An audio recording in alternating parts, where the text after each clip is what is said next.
Good afternoon everybody. एक बार फिर आप सभी का जीव विज्ञान की ऑनलाइन कक्षा में स्वागत है। डियर स्टूडेंट्स, हमने लास्ट वीडियो में आपको बताया कि उत्सर्जन क्या है। हमने आपको बताया कि उत्सर्जन वह प्रक्रिया है जिसमें शरीर के अंदर उपापचयी क्रियाओं के फलस्वरूप बनने वाले नाइट्रोजनी अवशिष्ट पदार्थों को शरीर से बाहर निकालने की क्रिया को उत्सर्जन कहते हैं। आपको बताया था उत्सर्जन अंग क्या है। वे अंग जो उत्सर्जन की क्रिया में क्या होते हैं, सहायक होते हैं, या वे अंग जो नाइट्रोजनी अवशिष्ट पदार्थों को बाहर निकालने में सहायक होते हैं, उन्हें उत्सर्जन अंग कहते हैं। और सबसे अंत में आपसे बात की थी उत्सर्जन तंत्र। ठीक है, वह तंत्र जिसके माध्यम से शरीर में बनने वाले नाइट्रोजनी अवशिष्ट पदार्थों को शरीर से क्या किया जाता है, बाहर निकाला जाता है। आपको हमने बताया कि नाइट्रोजनी अवशिष्ट पदार्थों के आधार पर जीवों को 3 भागों में बांटा गया है। पहला है आपको यूरियोटैलिक, अर्थात वे जंतु जो नाइट्रोजनी अवशिष्ट पदार्थ के रूप में यूरिया का उत्सर्जन करते हैं। दूसरा आपको बताया अमीनोटैलिक, वे जंतु जो नाइट्रोजनी अवशिष्ट पदार्थों के रूप में अमोनिया का उत्सर्जन करते हैं। और सबसे अंत में आपको बताया था यूरिकोटैलिक, वे जंतु जो नाइट्रोजनी अवशिष्ट पदार्थ के रूप में किसका उत्सर्जन करते हैं, यूरिक अम्ल का उत्सर्जन करते हैं।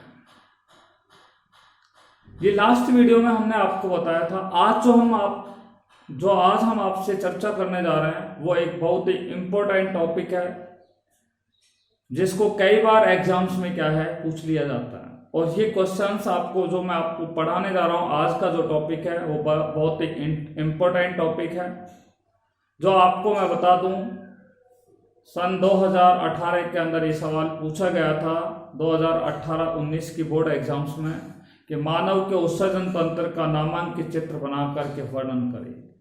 ठीक है, this question will be asked in 2019 board examination. तो आज जो हम चर्चा करने जा रहे हैं वो है मानव का उत्सर्जन तंत्र। ठीक है, एक्सक्रीटरी सिस्टम ऑफ ह्यूमन। ठीक है, और उसमें भी हम बात कर रहे हैं मानव के उत्सर्जन तंत्र का नामांकित चित्र और उसका वर्णन हम करें कि मानव का उत्सर्जन तंत्र के कौन कौन से भाग होते हैं। ठीक है, देखिए तो आइए हम बात करते हैं। सबसे फर्स्ट टॉपिक आज का हमारा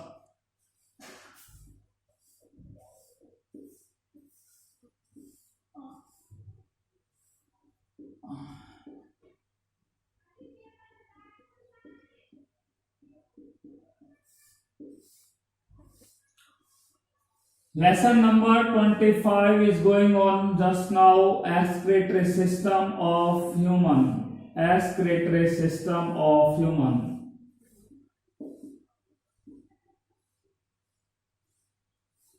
और आज का हमारा टॉपिक है एक्सक्रीशन, ह्यूमन एक्सक्रीटिव सिस्टम। ठीक है, मानव का उत्सर्जन तंत्र पर हम आपसे बात करेंगे, मानव का उत्सर्जन तंत्र। ठीक है, एक्सक्रीटरी सिस्टम ऑफ ह्यूमन पर आपसे चर्चा करने जा रहे हैं। देखिए ये आज का टॉपिक है। देखिए मानव में वृक्क जो होते हैं वो मुख्य उत्सर्जी अंग होते हैं। Kidney is the main excretory organ in human. मानव में जो किडनी होती है, वृक्क जो होते हैं वो मुख्य उत्सर्जी अंग होते हैं। आपको बता दें वृक्क के अलावा क्या पाई जाती है, मूत्रवाहिनियां पाई जाती है, मूत्राशय पाया जाता है, मूत्रमार्ग होता है।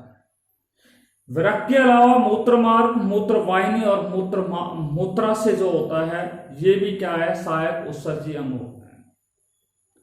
ठीक है, और ये सभी क्या होते हैं, उत्सर्जन की क्रिया में क्या लेते हैं, भाग लेते हैं। उत्सर्जन की क्रिया में कौन कौन भाग लेते हैं मैंने आपको बता दिया। यहां हम कह सकते हैं कि मानव का उत्सर्जन जो तंत्र होता है उसको मुख्य रूप से 5 भागों के अंदर क्या है, बांटा गया है। मानव का उत्सर्जन तंत्र को मुख्य रूप से 5 भागों में बांटा गया है। नंबर 1, फर्स्ट वन इज वृक्क, जिसको आप लोग किडनी के नाम से जानते हैं, किडनी। दूसरा जो भाग होता है उसको कहा जाता है मूत्रवाहिनी, जिसको इंग्लिश में बोलते हैं यूरेटर, मूत्रवाहिनी, जिसको क्या बोलते हैं, यूरेटर के नाम से जानते हैं। तीसरा जो भाग होता है उसको बोलते हैं मूत्राशय, जिसको इंग्लिश में बोलते हैं यूरिनरी ब्लैडर, यूरिनरी ब्लैडर। और चौथा जो भाग होता है वो मैं आपको बता चुका हूं, मूत्र मार्ग, जिसको बोलते हैं यूरिथ्रा, मूत्र मार्ग, जिसको किस नाम से जानते हैं, यूरिथ्रा, URETHRA, यूरिथ्रा, जिसको बोलते हैं मूत्र मार्ग। तो मानव का उत्सर्जन तंत्र जो होता है उसके 4 भाग होते हैं, नहीं कि 5। पहला हो गया वृक्क, दूसरा हो गया मूत्रवाहिनी, तीसरा हो गया मूत्राशय और चौथा कौन सा हो गया, मूत्र मार्ग। ये कितने पार्ट होते हैं उत्सर्जन तंत्र के? 4 भाग होते हैं। आपको हमने बताया था कि वृक्क जो होते हैं वो मानव के अंदर, ठीक है, वृक्क जो होते हैं वो मानव का मुख्य उत्सर्जी अंग होता है। वृक्क जो होता है वो मुख्य उत्सर्जी अंग होता है, मेन एक्सक्रीटरी ऑर्गन होता है, जबकि मूत्रवाहिनी, मूत्राशय और मूत्र मार्ग होते हैं ये सहायक उत्सर्जी अंग होते हैं। दीज आर द एक्सेसरी, ठीक है, excretory organ in human and kidney is the main excretory organ in human, ठीक है। ये आपको सुनना आ गया होगा, इसलिए हमने यहाँ पे 2 बातें कर ली कि ये तो क्या है, मुख्य अंग होता है वृक्क जो होते हैं, और ये तीनों जो होते हैं वो कौन से अंग होते हैं, सहायक अंग होते हैं। कौन से अंग होते हैं, सहायक अंग होते हैं, ठीक है, एक्सेसरी ऑर्गन्स भी इनको क्या है बोला जाता है। अब हम आपसे बात करेंगे, सबसे पहले आपको हम चित्र यहां पर बना करके दिखा रहे हैं, डायग्राम ऑफ, ठीक है, एक्सक्रीटरी सिस्टम ऑफ ह्यूमन। देखिए भी,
हाँ भी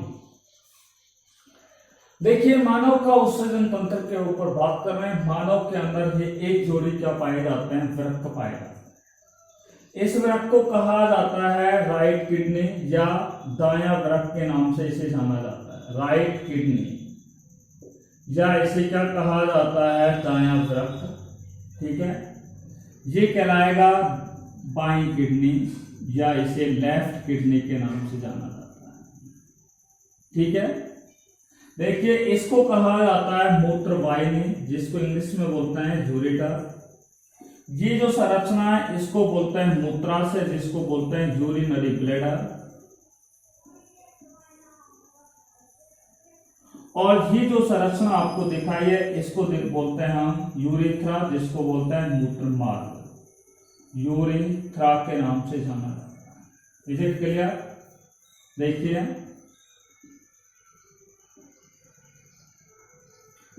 हाँ भी, तो आप देख रहे हो यहाँ पर इस तरीके की क्या पाई जाती है।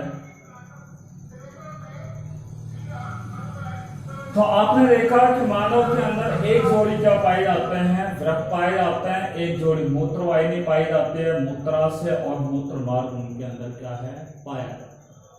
ठीक है, इस संरचना को कहा जाता है पश्च महाशिरा, पश्च महाशिरा के नाम से जाना जाता है।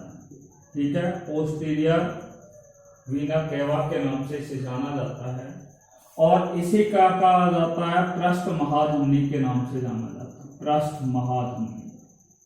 ठीक है, देखिए भाई ये वाला जो भाग कहलाएगा, ये गड्ढेनुमा संरचना होती है, इसको हाइलम कहते हैं। अभी हम बात करेंगे हाइलम क्या है। ठीक है, आपको बता दें ये जो यहाँ पे कीटनुमा संरचना होती है, इस वाले भाग को रीनल पेल्विस के नाम से जाना जाता है, रीनल पेल्विस या वृक्क श्रोणी के नाम से इसे क्या है, जाना जाता है। ठीक है, तो सबसे पहले ये तो हमारा मानव का उत्सर्जन तंत्र का डायग्राम हुआ। अब हम आपसे बात करने जा रहे हैं सबसे पहले वृक्क के बारे में। देखिए वृक्क का निर्माण कब होता है, यानी कि वृक्क का उद्भव कैसे होता है।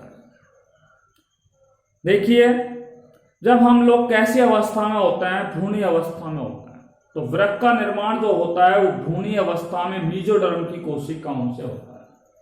वृक्क का निर्माण भ्रूणी अवस्था में कौन सी कोशिकाओं से होता है, मीजोडर्म की कोशिकाओं से होता है। हमने आपको बताया था कि जब भ्रूण का परिवर्तन होता है तो फर्टिलाइजेशन के बाद क्लीवेज अवस्था आती है, ब्लास्टुलेशन आता है, गैस्टुलेशन अवस्था आती है, और गैस्टुलेशन अवस्था में 3 जनन स्तरों का निर्माण होता है, जिसको एक्टोडर्म, मीजोडर्म और एंडोडर्म के नाम से जानते हैं।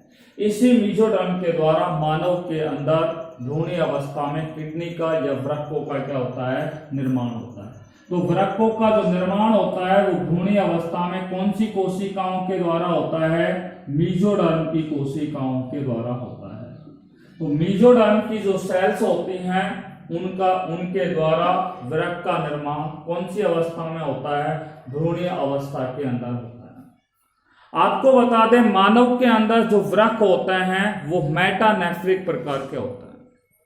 आपको बता दें वृक्क 3 प्रकार के होते हैं, एक प्रोटोनेफ्रिक, दूसरे होता है मीजोनेफ्रिक और तीसरे होता है मेटानेफ्रिक। और मानव के अंदर जो वृक्क पाए जाते हैं वो कौन से प्रकार के पाए जाते हैं, मेटानेफ्रिक प्रकार के वृक्क पाए जाते हैं। मेटानेफ्रिक प्रकार के क्या पाए जाते हैं, वृक्क पाए जाते हैं। ठीक है, पहले अभी हमने 2 बातें की है किडनी के ऊपर कि मानव के अंदर जो वृक्क होते हैं उनकी उत्पत्ति, उद्भव जो होता है वो भ्रूणी अवस्था में मीजोडर्म की कोशिकाओं से होता है, और दूसरा हमने आपको बताया वृक्क का जो निर्माण होता है या वृक्क जो होते हैं ये कौन से प्रकार के होते हैं, स्तनधारियों में या मनुष्यों में, वो मेटानेफ्रिक प्रकार के क्या होते हैं, वृक्क होते हैं। ये बात सुनना आगे। अब हम ये बात करते हैं कि भैया ये वृक्क मानव के शरीर में कहां पर पाए जाते हैं, where, what is the location of kidney in human body, what is the position, ठीक है, of kidney in human body. मानव के शरीर में किडनी पाई कहां जाती है। ठीक है, देखिए मानव के शरीर के अंदर क्या पाई जाती है, उदर गुहा पाई जाती है। ठीक है, क्या पाई जाती है, उदर गुहा पाई जाती है। और मानव के शरीर में एक और संरचना पाई जाती है जिसको हम बोलते हैं कशेरुकन वर्ब्स। ठीक है, वर्टिब्रल कॉल्यूमन के नाम से जानते हैं।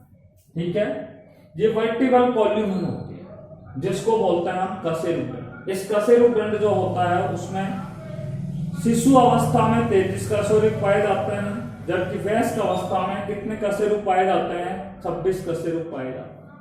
मैं आपको बता चुका हूं, पहला ये ग्रीवा कशेरुक होता है जिसमें 7 कशेरुक पाए जाते हैं। ठीक है, इसको हम कौन से कशेरुकों के नाम से जानते हैं, यानी कि वक्षीय कशेरुक के नाम से जानते हैं, जिनकी संख्या कितनी होती है, 12 होती है। ये कटी कशेरुक होते हैं जिनकी संख्या कितनी होती है, 5 होती है। सैक्रमिक कशेरुकों की संख्या कितनी होती है, 5 होती है।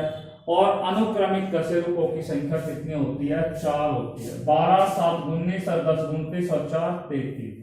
सहसा अवस्था में कितने कशेरुक पाए जाते हैं? 33 कशेरुक पाए जाते हैं। ठीक है, तो ये मनुष्य के शरीर के अंदर कशेरुक दंड पाई जाती है, जिसको आप वर्टिब्रल कॉलम या बैकबोन या उसे हिंदी में आप लोग रीढ़ की हड्डी के नाम से उसे जाना जाता है। तो मानव के शरीर में आप देखिए एक जोड़ी का पाया जाता है, वृक्क पाया जाता है। और ये वृक्क कहां पर स्थित होते हैं? उदर गुहा होती है। और उदर गुहा का कौन सा भाग होता है? पृष्ठ भाग होता है। उदर गुहा में पृष्ठ भाग होता है, और पृष्ठ भाग में जो कशेरुक दंड होता है, ये रीढ़ की हड्डी होती है। इस कशेरुक दंड के दोनों ओर, ठीक है, कशेरुक दंड के दोनों ओर क्या पाए जाते हैं? ये वृक्क पाए जाते हैं। ठीक है, या दोनों ओर वृक्क क्या होते हैं? स्थित होते हैं। एक बार फिर बता रहा हूं कि वृक्क जो होते हैं वो उदर गुहा के पृष्ठ भाग में, किस भाग में? उदर गुहा का पृष्ठ भाग। 2 भाग होते हैं उदर गुहा के भी, एक पृष्ठ भाग होता है, एक अधर भाग होता है। तो उदर गुहा का जो पृष्ठ भाग होता है, उस पृष्ठ भाग में कशेरुक दंड के दोनों ओर क्या है? वृक्क क्या है? स्थित होते हैं या वृक्क पाए जाते हैं। बस समझ में आ गई? देखिए राइट किडनी जो होती है वो लेफ्ट किडनी की, ये राइट किडनी है, ये राइट किडनी, और ये कौन सी है? लेफ्ट किडनी के नाम से जानते हैं। राइट किडनी जो होते हैं वो लेफ्ट किडनी की तुलना में, ध्यान से सुनना, ठीक है, राइट किडनी जो होते हैं वो लेफ्ट किडनी से कुछ कैसे होती है? आगे स्थित होती है, यानी कि ये यहां तक स्थित होती है। ठीक है, और ये थोड़ी सी क्या होती है? ऊपर होती है। देखिए कितना ऊपर होती है? लगभग 3 सेंटीमीटर होती है। यानी कि हम कह सकते हैं कि मानव के अंदर जो बायां वृक्क होता है, ये बायां वृक्क है, बायां वृक्क जो होता है वो दायां वृक्क से, बायां वृक्क जो होता है वो दायां वृक्क से कितना ऊपर होता है? 3 सेंटीमीटर ऊपर होता है। यानी कि ये दायां किडनी होती है, राइट किडनी होती है, वो 3 सेंटीमीटर नीचे होती है, जबकि लेफ्ट किडनी 3 सेंटीमीटर कैसी होती है? ऊपर होती है। इसलिए हमने बोला है कि राइट किडनी जो होती है, राइट किडनी जो होती है वो लेफ्ट किडनी से कुछ कैसे होती है? आगे होती है, आगे होती है। और कितनी आगे होती है? 3 सेंटीमीटर आगे होती है। अर्थात लेफ्ट किडनी जो होती है वो राइट किडनी की तुलना में 3 सेंटीमीटर कैसे होती है? ऊपर की ओर क्या होती है? स्थित होती है। ठीक है, ये आपको हमने बता दिया। ये दोनों वृक्क जो होते हैं वो एक महीन पेरिटोनियम की झिल्ली होती है। ये दोनों वृक्क जो होते हैं वो एक महीन पेरिटोनियम की झिल्ली होती है। कौन सी झिल्ली होती है? पेरिटोनियम की झिल्ली होती है। ठीक है, ये दोनों जो वृक्क होते हैं, ठीक है, ये दोनों वृक्क एक पेरिटोनियम की जो महीन झिल्ली नुमा संरचना होती है उसके वलन के द्वारा उदर गुहा की पृष्ठभित्ति से क्या होते हैं? जुड़े हुए होते हैं। अर्थात ये उदर गुहा के अंदर स्वतंत्र अवस्था में नहीं होते हैं।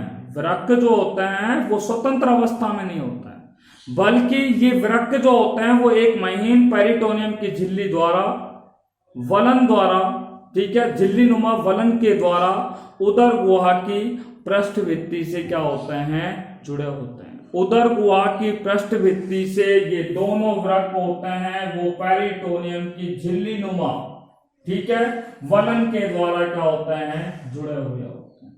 बात क्लियर हो गई? यानी कि ये दोनों वृक्क जो होता है वो पेरिटोनियम की जो झिल्ली नुमा वलन होते हैं उनसे उदर गुहा में पृष्ठभित्ति के द्वारा, उदर गुहा की पृष्ठभित्ति से क्या होते हैं? जुड़े हुए होते हैं। बात समझ में आ गई? देखिए अब हम जो बात करने जा रहे हैं, अभी हमने आपको एक बात बताई थी कि भैया ये जो दायां वृक्क होता है, राइट किडनी होती है वो नीचे की ओर होती है और लेफ्ट किडनी ऊपर की ओर होती है। ऐसा क्यों होता है? ऐसा इसलिए होता है क्योंकि यहां पर क्या पाया जाता है? लीवर पाया जाता है। क्या पाया जाता है? ऐसा किसके कारण होता है? लीवर के कारण होता है। ठीक है, लीवर उपस्थित होने के कारण ऐसा होता है ये। ठीक है, यानी कि लीवर क्या होता है? उपस्थित होता है, और लीवर उपस्थित होने के कारण ये कैसा होता है? ऊपर होता है, और ये कैसा होता है? नीचे की ओर स्थित होता है। ठीक है, देखिए अब हम बात कर रहे हैं बायां वृक्क का जो आकार होता है, ये बायां वृक्क है और ये कौन सा है, दायां वृक्क है।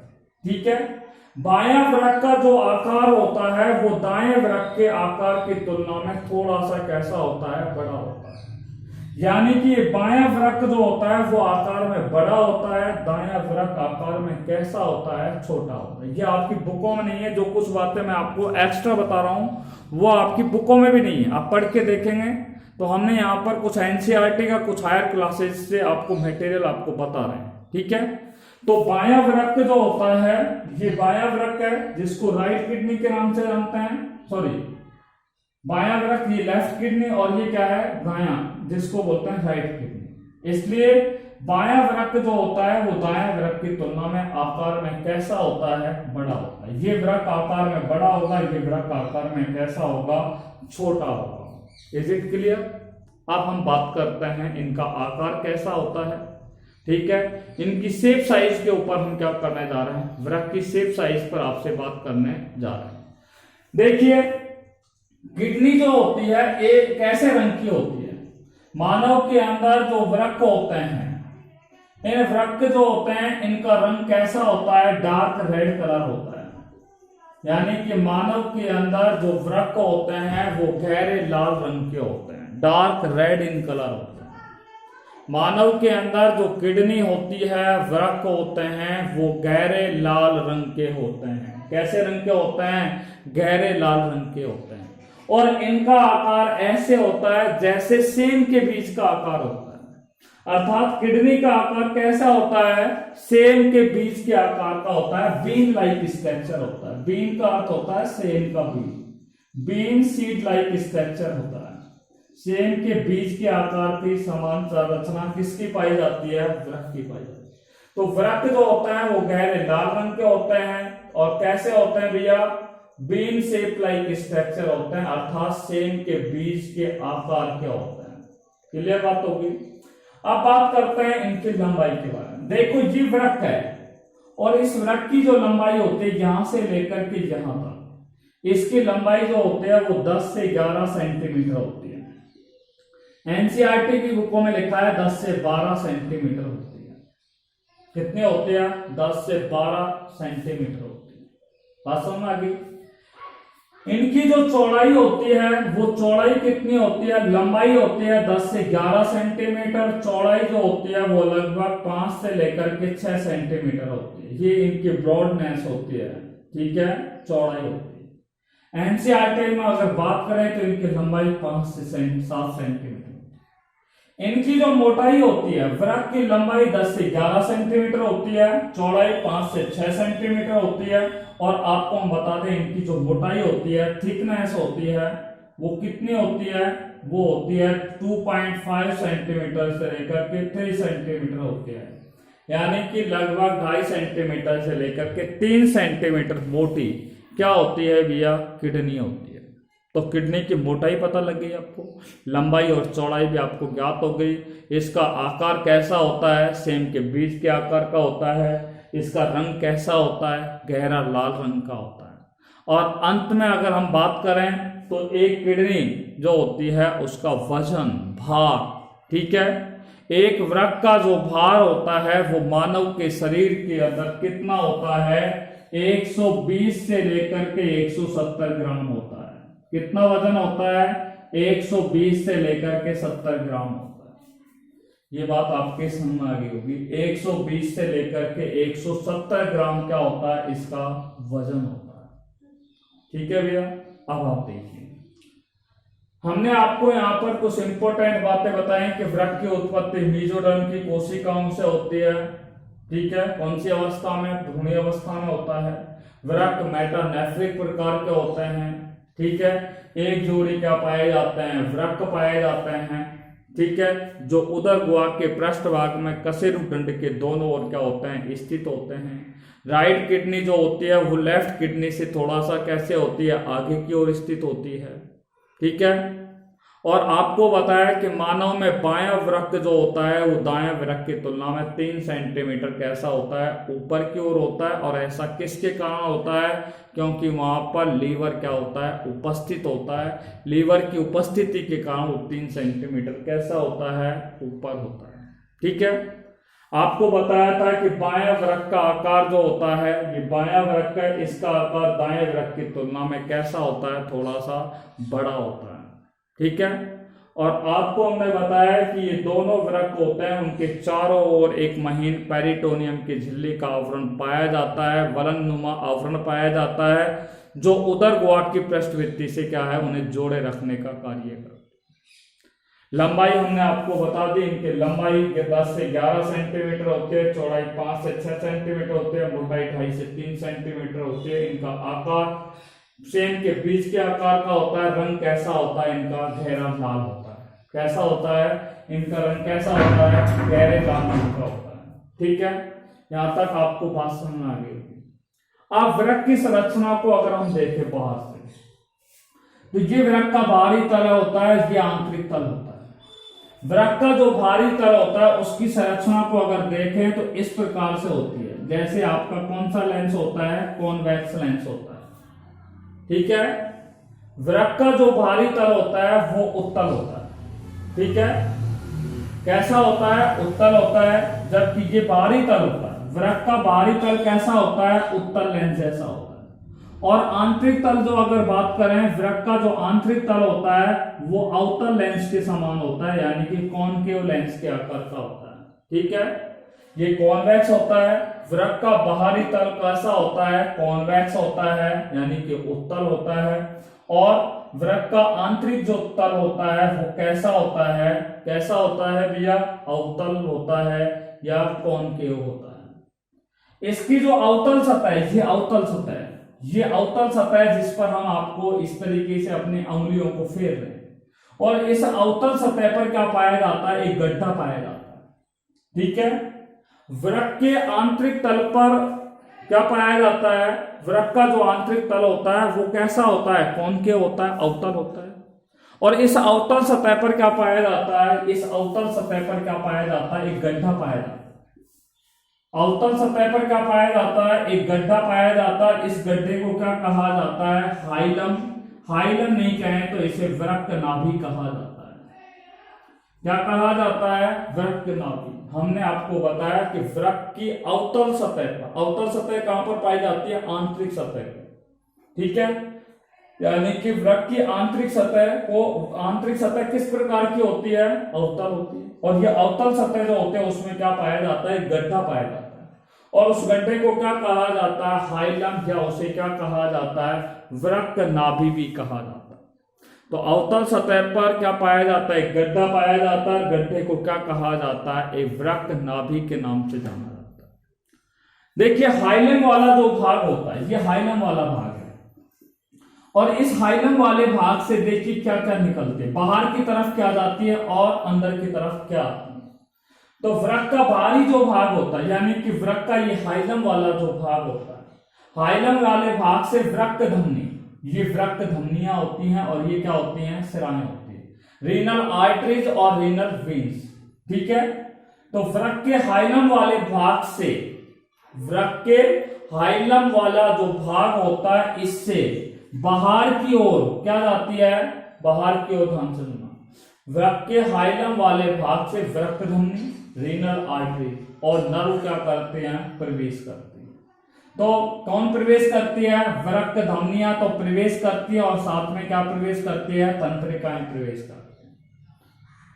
तो वृक्क के हाइलम वाले भाग से, वृक्क के कौन से भाग से, हाइलम वाले भाग से वृक्क धमनी, रीनल आर्टरीज और क्या प्रवेश करती है, रीनल आर्टरीज और तंत्रिकाएं क्या करती है, प्रवेश करती है। ठीक है, वृक्क का जो हाइलम भाग होता है उस हाइलम भाग से रीनल आर्टरीज, वृक्क धमनी और तंत्रिकाएं क्या करती है, प्रवेश करती है, एंटर करती है। ठीक है, जबकि वृक्क का हाइलम वाला जो भाग होता है उससे मूत्रवाहिनी बाहर निकलती है। ठीक है, लसिका वाहिनी बाहर निकलती है, क्या निकलती है, मूत्र वाहिनी बाहर निकलती है, लसिका वाहिनी बाहर निकलती है, और तीसरा क्या है, वृक्क शिराएं। ठीक है, यूवी को लव हो गया, ऐसा आप सूत्र याद रख सकते हैं, यूवी एल। ठीक है, यूवी आप जानते हो युवराज सिंह। यू का अर्थ क्या हो गया मैं आपको बता देता हूं। ठीक है, यू का अर्थ होता है यूरेटर, यूरेटर का अर्थ होता है मूत्रवाहिनी, अर्थात इसी हाइलम वाले भाग से क्या निकलती है, मूत्रवाहिनी बाहर निकलती है। वी का अर्थ होता है वीन, वीन का अर्थ होता है रीनल वेन्स, जिनको वृक्क शिराओं के नाम से क्या है, जाना जाता है। तो वृक्क शिराएं क्या होती हैं, यहां से बाहर निकलती हैं। ठीक है, क्योंकि शिराएं अशुद्ध रुधिर को लेकर के जाती है, आपको पता है। और ये क्या है, एल का अर्थ होता है लसिकाएं, लिम्फ। ठीक है, लसिकाएं क्या होती हैं, बाहर निकलती हैं। तो हाइलम वाले भाग से, हाइलम वाले भाग से मूत्रवाहिनी, ठीक है, वृक्क शिराएं और लसिका वाहिनियां क्या होती हैं, बाहर निकलती हैं। ठीक है, हाइलम वाले भाग से ही वृक्क धमनी और तंत्रिकाएं प्रवेश करती हैं, और हाइलम वाले भाग से ही वृक्क शिरा, ठीक है, लसिका वाहिनी, लिम्फ डक्ट, और तीसरा मैंने आपको बताया मूत्र वाहिनियां क्या करती हैं, बाहर निकलती हैं। क्लियर बात हो गई। देखिए ये वृक्क हैं, और इस वृक्क का ऊपरी भाग पर क्या है, एक टोपी नुमा संरचना पाई जाती है। वृक्क का ये ऊपरी भाग है, इस पर क्या पाई जाती है, एक टोपी नुमा संरचना पाई जाती है। ठीक है, ये टोपी नुमा जो संरचना होती है, ये एक प्रकार की कौन सी ग्रंथि होती है, अंतःस्रावी ग्रंथि होती है। वृक्क के प्रत्येक भाग के शीर्ष पर प्रत्येक वृक्क है, और इस प्रत्येक वृक्क के शीर्ष भाग पर एक टोपी के आकार की क्या पाई जाती है, अंतःस्रावी ग्रंथि पाई जाती है। टोपी के आकार की क्या पाई जाती है, एक अंतःस्रावी ग्रंथि पाई जाती है, जिसे एड्रिनल ग्रंथि के नाम से जाना जाता है। इस एड्रिनल ग्रंथि को करो या मरो ग्रंथि के नाम से जाना जाता है। ठीक है, करो या मरो ग्रंथि के नाम से भी जानते हैं। इसे F3 ग्रंथि के नाम से भी जाना जाता है। इसे S4 ग्रंथि के नाम से भी क्या है, जाना जाता है। कौन सी ग्रंथि को, एड्रिनल ग्रंथि को। ठीक है, करो या मरो ग्रंथि भी ये आपातकालीन या संकटकालीन परिस्थितियों के अंदर मानव को क्या करती है, उसके अनुसार प्रेरित करने का कार्य करती है, इसलिए ये एड्रिनल ग्रंथि होती है। ठीक है, तो आपको हमने बताया कि प्रत्येक वृक्क के ऊपर एक टोपी के आकार की संरचना के रूप में क्या पाई जाती है, एक विशेष प्रकार की अंतःस्रावी ग्रंथि पाई जाती है, और इस अंतःस्रावी ग्रंथि को एड्रिनल ग्रंथि कहा जाता है। कौन सी ग्रंथि कहा जाता है, एड्रिनल ग्रंथि कहा जाता है। देखिए, वृक्क से संबंधित यदि आपको किसी भी प्रकार की समस्या हो तो आप लोग पूछ सकते हैं। ठीक है, ये वृक्क क्या हमने आपको बता दिया है। मानव के उत्सर्जन तंत्र के मुख्य 4 भाग होते हैं, वृक्क, मूत्रवाहिनी, मूत्राशय और मूत्रमार्ग। तो इसी के साथ वृक्क का डिस्क्रिप्शन समाप्त हुआ। ठीक है, यदि आपको किसी प्रकार की समस्या हो तो आप क्या है, पूछ सकते हैं। देखिए, वृक्क के बाद हम आपको यहाँ पे बात कर रहे हैं, ये संरचना जिसको क्या कहा जाता है। देखिए, मैं एक बार डायग्राम फिर दोबारा बना रहा हूं, क्योंकि काफी यहां पर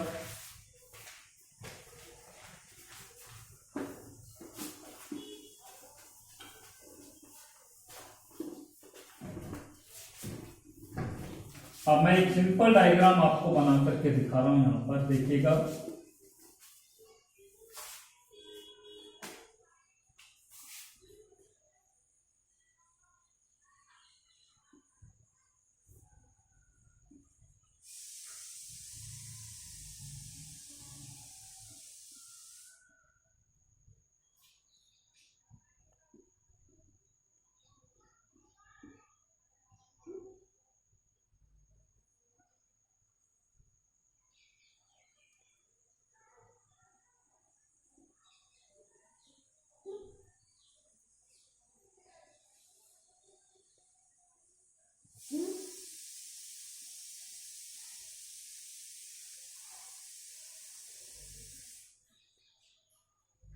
देखिए ये हमारे हो गए राइट किडनी।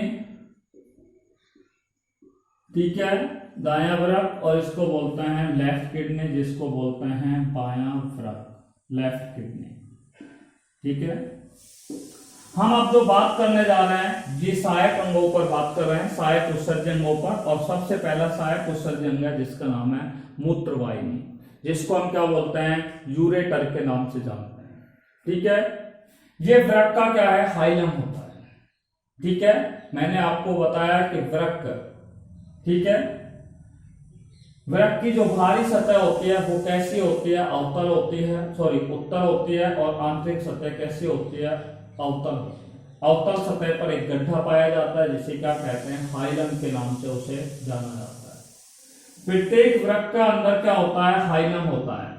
क्या होता है, इस तरीके से क्या होता है, हाइलम वाला भाग होता है। ठीक है, और इस हाइलम वाले भाग से क्या निकलती है, मूत्रवाहिनियां बाहर की ओर निकलती है। ठीक है, और आपको बता दें मानव के अंदर एक जोड़ी क्या पाई जाती है, मूत्रवाहिनी, एक ये रही और एक ये रही। कुल मिलाकर के दो मूत्रवाहिनी पाई जाती है और जोड़े के रूप में क्या पाई जाती है, हम कह सकते हैं मानव के अंदर एक जोड़ी क्या पाई जाती है, मूत्रवाहिनी पाई जाती है। कितनी पाई जाती है, एक जोड़ी मूत्रवाहिनी पाई जाती है। यह मूत्रवाहिनी कैसी होती है, मोटी होती है। मूत्रवाहिनी कैसी होती है, मोटी होती है। मोटी का मतलब है इसकी जो दीवारें होती हैं, इसकी दीवार की जो भित्तियां होती हैं, ठीक है, इस मूत्रवाहिनी की जो दीवार होती है उस दीवार की जो भित्तियां होती हैं वो कैसी होती है, मोटी होती है। ये संरचना कैसी होती है, पेशीय होती है। मूत्रवाहिनी कैसी होती है, एक पेशीय संरचना होती है। ठीक है, मोटी होती है और पेशीय भित्ति से बनी हुई एक सक्रिय नलिका के रूप में, पेशीय भित्ति से बनी हुई एक सक्रिय नलिका के रूप में क्या है, ये पाई जाती है। ठीक है, कैसे पाई जाती है, सक्रिय नलिका के रूप में क्या है, पाई जाती है। ठीक है, यहां तक आपको समझ में आ गया होगा। यानी कि मूत्र हाइलम का जो भाग होता है उस हाइलम वाले भाग से, प्रत्येक वृक्क के हाइलम वाले भाग से क्या निकलती है, मूत्रवाहिनी निकलती है। ठीक है, और मानव में एक जोड़ी क्या पाई जाती है, मूत्रवाहिनी पाई जाती है। मूत्रवाहिनी कैसी होती है, इसकी दीवारें मोटी होती है और कैसी होती है, पेशीय होती है। और ये सक्रिय नलिका के रूप में क्या है, पाई जाती है। कैसे रूप में पाई जाती है, सक्रिय नलिका के रूप में पाई जाती है। हाइलम के अंदर क्या है, यहाँ पर एक कीट के आकार की संरचना पाई जाती है। कैसी संरचना पाई जाती है, एक कीट के आकार की क्या पाई जाती है, यहाँ पे संरचना पाई जाती है। ठीक है, हाइलम के अंदर की ओर एक कीट के आकार की क्या पाई जाती है, संरचना पाई जाती है। और इस कीट के आकार की संरचना को क्या कहा जाता है, वृक्क श्रोणी कहा जाता है, जिसको इंग्लिश में बोलते हैं रीनल पेल्विस कहा जाता है। वृक्क के हाइलम वाले भाग में एक क्या पाई जाती है, एक कीट के आकार की फनल लाइक स्ट्रक्चर पाई जाती है, जिससे वृक्क श्रोणी या उसे रीनल पेल्विस कहा जाता है। क्या कहा जाता है, रीनल पेल्विस। ये रीनल पेल्विस कहां पर पाई जाती है, हाइलम में पाई जाती है। और हाइलम के अंदर एक कैसी संरचना पाई जाती है, फनल लाइक स्ट्रक्चर। फनल का अर्थ होता है कीट के समान संरचना क्या है, पाई जाती है। उसी संरचना को क्या कहा जाता है, वृक्क श्रोणी कहा जाता है। क्या कहा जाता है, वृक्क श्रोणी कहा जाता है। ठीक है, ये दोनों मूत्रवाहिनी जो होती है, ये वाली मूत्रवाहिनी और ये वाली मूत्रवाहिनी, ये दोनों मूत्रवाहिनी जो होती है वो वृक्क श्रोणी से क्या होती है, प्रारंभ होती है। ये वृक्क श्रोणी से क्या होती है, प्रारंभ होती है और नीचे की ओर जाकर के किस में खुल जाती है, इस मूत्राशय के अंदर क्या हो जाती है, खुल जाती है। दोनों वृक्क मूत्रवाहिनी का जो प्रारंभिक स्राव होता है वो वृक्क श्रोणी से प्रारंभ होकर के और नीचे जाकर के किस में जाकर के खुल जाता है, मूत्राशय के अंदर क्या हो जाता है, खुल जाता है।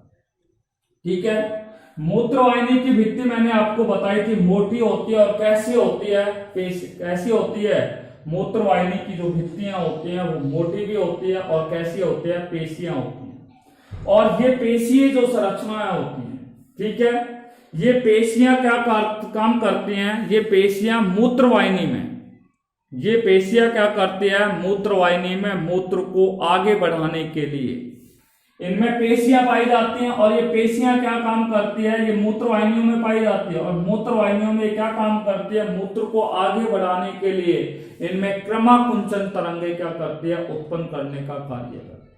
तो ये पेशियां क्या काम करते हैं, मूत्रवाहिनियों में मूत्र को आगे जाने के लिए क्रमाकुंचन की तरंगे क्या करती है, उत्पन्न करती है। तो क्रमाकुंचन की तरंगे यहाँ पर क्या होती है, उत्पन्न होती है। ठीक है, इसी के साथ हमारी ये मूत्रवाहिनी क्या हो गई, समाप्त हुई। देखिए मानव के अंदर मूत्रवाहिनी की एनसीईआरटी के अंदर दी हुई है, इसकी जो लंबाई होती है वो लगभग 10 से 12 सेंटीमीटर होती है। ठीक है, मूत्रवाहिनी की लंबाई 10 से 12 सेंटीमीटर होती है। ये आपकी बुकों में नहीं है, ये मैं आपको एक्स्ट्रा नॉलेज के रूप में बता रहा हूं। अब हम बात करते हैं इस संरचना के बारे में, जिसको हम क्या कहते हैं, मूत्राशय, जिसको यूरिनरी ब्लैडर के नाम से जाना जाता है। यूरिनरी ब्लैडर के नाम से क्या है, जाना जाता है। ठीक है, देखिए मूत्राशय जो होता है वो एक थैले के आकार की संरचना के रूप में क्या है, पाया जाता है। किस रूप में पाया जाता है, एक थैले के आकार की संरचना के रूप में क्या है, पाया जाता है। ठीक है, और इसमें मूत्र का क्या होता है, स्थायी रूप से संग्रह होता है। ठीक है, पर यहाँ पे एक बात ध्यान से सुन लीजिए, क्योंकि मुझे कई बच्चे इस सवाल को बार बार पूछेंगे, गुरुजी आपने आरबीएसई के अनुसार क्या है, स्थायी लिखा है, जबकि ये गलत है। मूत्र का स्थायी रूप से संग्रहण नहीं होता है। ठीक है, मूत्र का स्थायी रूप से संग्रहण नहीं होता है, यहाँ पे अस्थायी रूप से क्या होता है, संग्रहण होता है। जैसे मूत्राशय मूत्र से फुल, यानी कि मूत्राशय मूत्र से भर जाता है। ठीक है, तो हम क्या है, मूत्र का क्या करते हैं, उत्सर्जन करते हैं। इसलिए कुछ समय के लिए क्या है, मूत्र को यहाँ पर रखा जाता है, इसलिए ये स्थायी नहीं होगा, ये अस्थायी होगा। इसलिए हम कह सकते हैं आरबीएससी में तो लिखा है कि मूत्राशय के अंदर मूत्राशय में मूत्र का स्थायी रूप से संग्रहण किया जाता है, परमानेंटली स्टोरेज किया जाता है। जबकि आपको हम बता दें एनसीईआरटी और हायर क्लासेज की बुकों में लिखा है कि मूत्र का जो संग्रहण किया जाता है वो अस्थायी रूप से मूत्राशय के द्वारा किया जाता है। अर्थात मूत्राशय में मूत्र का अस्थायी रूप से क्या होता है, संग्रह होता है। ठीक है, देखिए अस्थायी रूप से जो संग्रह किया जाता है वो मूत्राशय के द्वारा किया जाता है। आपको हम बता दें मूत्राशय की जो संरचना होती है उसके अंदर 3 भित्ति स्तर पाए जाते हैं। कितने स्तर पाए जाते हैं, 3 भित्ति स्तरों से मिलकर के बना होता है। मूत्राशय जो होता है वो 3 भित्ति स्तरों से मिलकर के बना होता है। देखो मैं आपको यहाँ पे बना के दिखा रहा हूं। ठीक है, यहाँ पे इस तरीके से हमने आपको इनके 3 भित्ति स्तर दिखाते हैं। ये सबसे बाह्य स्तर है। ठीक है, इसको मध्य स्तर के नाम से जानते हैं, और इसको कौन से स्तर के नाम से जानते हैं, अंतः स्तर के नाम से जानते हैं। ये मूत्राशय का सबसे भारी स्तर होता है। मूत्राशय का कौन सा स्तर होता है, सबसे भारी स्तर होता है। और ये बाह्य स्तर जो होता है वो पेरिटोनियम सिरोसा से मिलकर के बना होता है। पेरिटोनियम सिरोसा, पेरिटोनियम सिरोसा से मिलकर के क्या होता है, बना होता है। यानी कि हम कह सकते हैं कि मानव के मूत्राशय का बाह्य भित्ति स्तर होता है, वो बाह्य भित्ति स्तर पेरिटोनियम सिरोसा से बना होता है। किससे बना होता है, पेरिटोनियम सिरोसा से बना होता है। ये मध्य स्तर होता है। ये मध्य स्तर जो होता है वो खास तौर से किससे बना होता है, रेखित पेशियों से मिलकर के क्या होता है, बना हुआ, अरेखित पेशियों से मिलकर के बना होता है। बाह्य स्तर के नीचे ये दूसरा स्तर भित्ति स्तर पाया जाता है, जिसे मध्य स्तर कहते हैं। ठीक है, तो ये मानव के मूत्राशय का कौन सा स्तर होता है, मध्य स्तर होता है। ये मध्य स्तर जो होता है वो अरेखित पेशियों से मिलकर के क्या होता है, बना होता है। और मध्य स्तर के नीचे, मध्य स्तर किससे बना होता है, अरेखित पेशियों से बना होता है। बाह्य भित्ति स्तर किससे बना होता है, पेरिटोनियम सिरोसा से बना होता है। मध्य स्तर के अंदर की तरफ अंतर्भित्ति स्तर पाया जाता है, ये अंतर्भित्ति स्तर होता है। और ये अंतर्भित्ति स्तर जो होता है वो सलेस्मिक स्तर से बना होता है। ठीक है, किससे स्तर से बना होता है, सलेस्मिक स्तर से बना होता है, जो कैसा होता है, बहुत ही चिकना होता है। सलेस्मिक स्तर से बना होता है, कैसा होता है, ये चिकना होता है। ये आपके बात समझ में आ गई होगी। ठीक है, हमने यहाँ पर 3 बातें आपसे क्या है कर ली। ठीक है, हमने आपको बताया कि मानव के अंदर मूत्राशय जो होता है उसके अंदर 3 भित्ति स्तर होते हैं, बाह्य भित्ति स्तर, मध्य भित्ति स्तर और अंतर भित्ति स्तर के नाम से जानते हैं।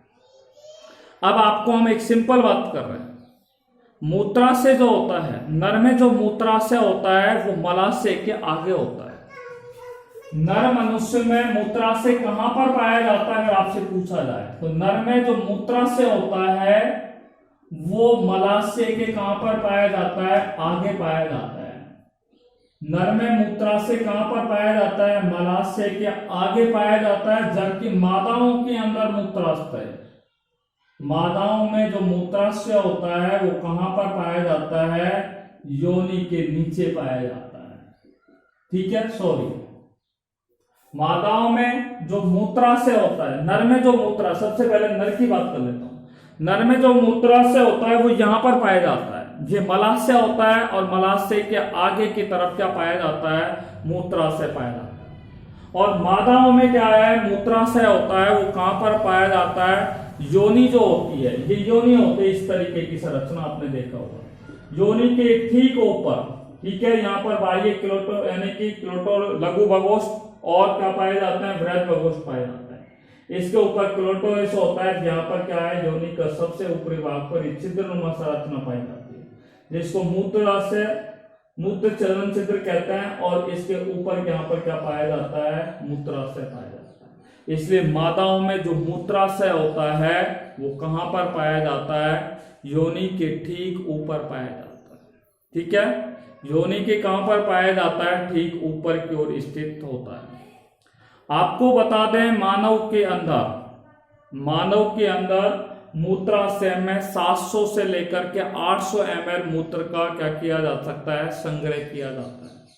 यानी कि मानव का ये मूत्राशय होता है, इस मूत्राशय में 700 ml से लेकर के 800 ml मूत्र का क्या किया जा सकता है, संग्रहण किया जा सकता है। ठीक है, यानी कि मानव का जो मूत्राशय होता है उस मूत्राशय में 700 से 800 ml मूत्र का क्या किया जा सकता है, संग्रह किया जा सकता है। बात समझ में आ गई? देखिए, मूत्राशय की संरचना पर हम बात करते हैं थोड़ी सी। देखिए, मूत्राशय की संरचना कैसी होती है। मानव का जो मूत्राशय होता है उसकी संरचना के दो भाग होते हैं, एक ऊपरी भाग होता है, दूसरा कैसा होता है, निचला भाग। और इन दोनों संरचनाओं को देखा जाए तो इसकी संरचना, मूत्राशय की जो संरचना होती है वो कौन लाइक स्ट्रक्चर होती है। कौन का अर्थ होता है, शंकु रूपी संरचना के रूप में पाया जाता है। ठीक है, तो मानव के अंदर ये मूत्राशय कैसे रूप में दिखाई दे रहा है, शंकु के आकार की संरचना के रूप में दिखाई दे रहा है, अर्थात शंकु रूपी संरचना के रूप में क्या है, पाया जाता है। तो मानव के अंदर मूत्राशय की संरचना जो होती है वो शंकु रूपी होती है या शंकु के समान होती है। इसका जो ऊपरी भाग होता है, ठीक है, मूत्राशय का जो ऊपरी भाग है वो आप देखिए चौड़ा है बिल्कुल। ठीक है, मूत्राशय का ऊपरी भाग कैसा होता है, चौड़ा होता है, जबकि इसका निचला भाग जो होता है वो निचला भाग कैसा होता है, सकरा होता है। निचला भाग कैसा होता है, सकरा होता है। और इस निचले भाग में क्या पाया जाता है, एक छिद्रनुमा संरचना पाई जाती है, वो एक छिद्रनुमा संरचना के रूप में खुलता है। ठीक है, ये एक छिद्रनुमा संरचना के रूप में खुलता है, जहां पर कौन सी, इस छिद्रनुमा संरचना में एक अवरोधनी पाई जाती है जिसे रेखित पेशियों से बनी होती है। ठीक है, यानी कि इनका अग्रभाग चौड़ा होता है, मूत्राशय का ऊपरी भाग चौड़ा होता है, निचला भाग कैसा होता है, एक छिद्रित संरचना के रूप में पाया जाता है। इसी छिद्रित संरचना पर क्या पाई जाती है, रेखित पेशियों से बनी क्या पाई जाती है, अवरोधनी पाई जाती है। ठीक है, इसी के साथ हमारा मूत्रवाहिनी के साथ साथ मूत्राशय भी क्या हो गया, समाप्त हो गया। कल हम आपसे नेक्स्ट क्लास में मूत्रवाहिनी पर मूत्र मार्ग पर आपसे चर्चा करेंगे। ठीक है, क्योंकि थोड़ा सा जो लाइट प्रॉब्लम आ रही है, ठीक है, अंधेरा हो रहा है, इस वजह से हम आपको आगे की क्लास नहीं ले पाएंगे। Till then take care bye corona, be safe and be happy at your home. Thanks very much.